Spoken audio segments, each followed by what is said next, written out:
In today's video, I am going to be doing my first sew-in ever, and I'm going to be using hair by CurlsQueen. I am obsessed with their kinky curly hair.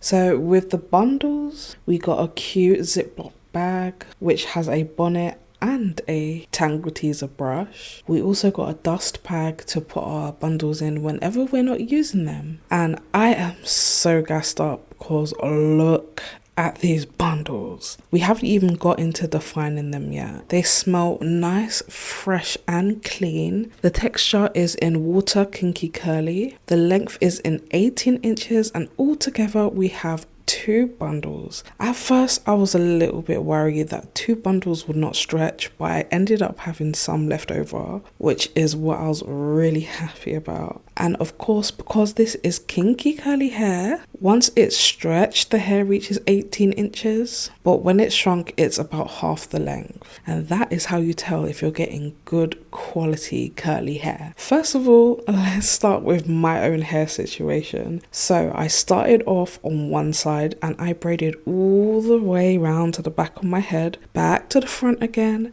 and then I did it in a zigzag pattern going from back to front, back to front. So essentially I only have one piece of hang time which I stitched to itself. This should make the installation process so much easier, and also have our weave laying flat.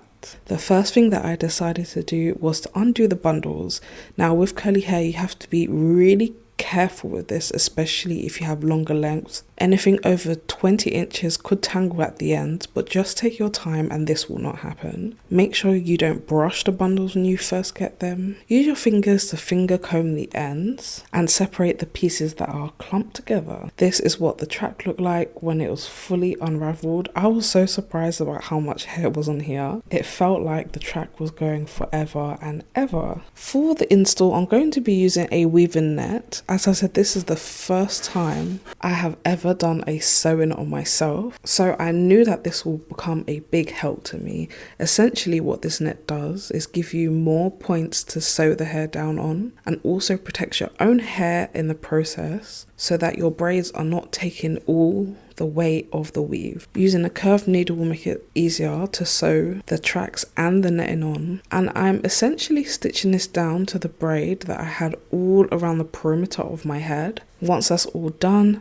I'm using scissors to cut the net off, being very careful that I'm not cutting off my own hair. But don't be like me, I was using the bluntest scissors ever. Find some sharp scissors so you can get this part done very quickly. And this is what it looked like once it's all done. We are now ready to install our weave. And I'm starting off on the left side of my head. Sometimes the needle can be a little bit tricky to get through. Also, bear in mind you do not want to be sewing through the wefts. You want to be going underneath and back on top. If you do sew through the wefts, it could lead to excess shedding and too much tension. This is what we achieved with our first track. Pretty flat, and I was really impressed with it. Now this is a very important part. If you want to get your hair looking really flat and seamless, you don't want to cut your wefts because it will be a lot easier to use next time, and it will allow the weave to lay flat. So instead of cutting the track, I just flip it over kind of in a zigzag motion until I am halfway done, and then this is the results that I got. It almost resembles a U-part. That's the kind of pattern you want to follow, and because we do not have a closure, we're going to do something a little different. Just like we were doing all the other times before, we're being extra careful with the needle and when flipping the hair. But instead of going in a U-part this time, we are going to be going in a zigzag motion to fill up the U-part. In between each track, I'm leaving about an inch of space, and I haven't split the tracks, they are doubled up. This makes sewing in the hair a lot quicker because it is quite taxing on your arms. And I must say that this hairnet came in so much handy. I'm really glad that I purchased it. I can't imagine what it would have been like trying to sew this down on regular old volcano. Altogether, it took me about an hour to get this all down, but for a first time of me sewing in my hair, I think that's pretty good. This front part was just a little bit tricky because I couldn't really see through the hair, but considering I did not have a mirror at the back, I'm just using a front mirror. The rest of it is all guesswork. I think I done pretty well for myself and I'm pretty proud. Once we have finished the arm workout, this is when I'm going to cut the track, and I was so surprised that I had a piece left.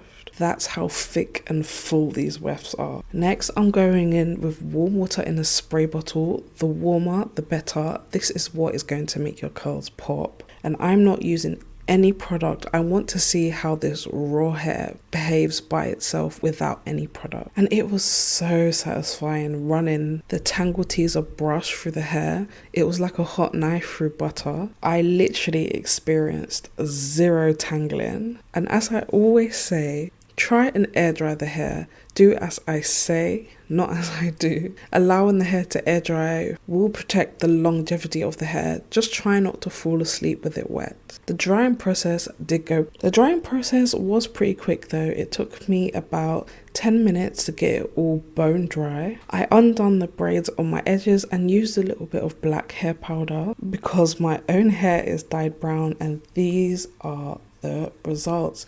Absolutely gorgeous. I would love to try this hair in a longer length. As always, all the information on this hair will be down in the description box below. Let me know how you feel about this texture, and I will see you in the next video. Bye.